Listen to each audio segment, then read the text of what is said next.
Welcome to our channel. Today we how to authenticate to Consul using ACL tokens on VPS. Detailed guide step by step clearly. Begin by logging into your virtual private server, or VPS, using SSH.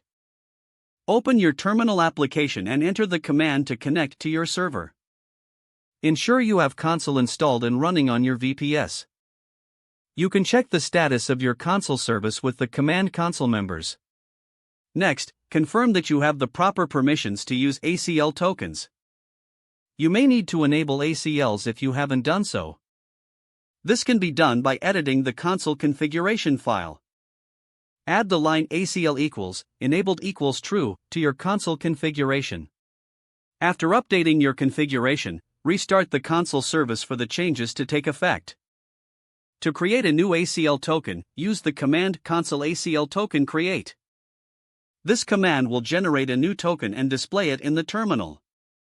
Safeguard this token, as it will serve as your authentication method for accessing Consul.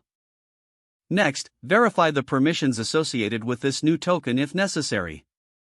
You can assign specific permissions using the command Consul ACL policy create.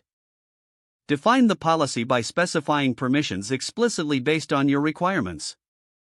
Once your policy is created, link it to the ACL token using the Consul ACL token update command. Now you can use this token to authenticate to your Consul cluster. To do this, set the environment variable Consul_HTTP_ token with your token. For example, use the command export Consul_HTTP_ token equals your _token_ here. You can now make requests to the Consul API using this token.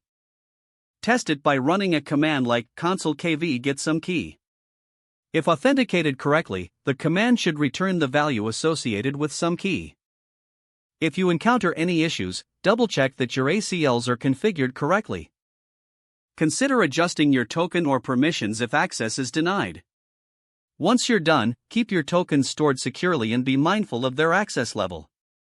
Regularly review your ACL configurations for security best practices. This concludes the guide on authenticating to Consul using ACL tokens on your VPS. If the page does not load, refresh the browser or try again in a private or incognito window. Don't forget to like this video and subscribe to our channel for more step-by-step tech guides.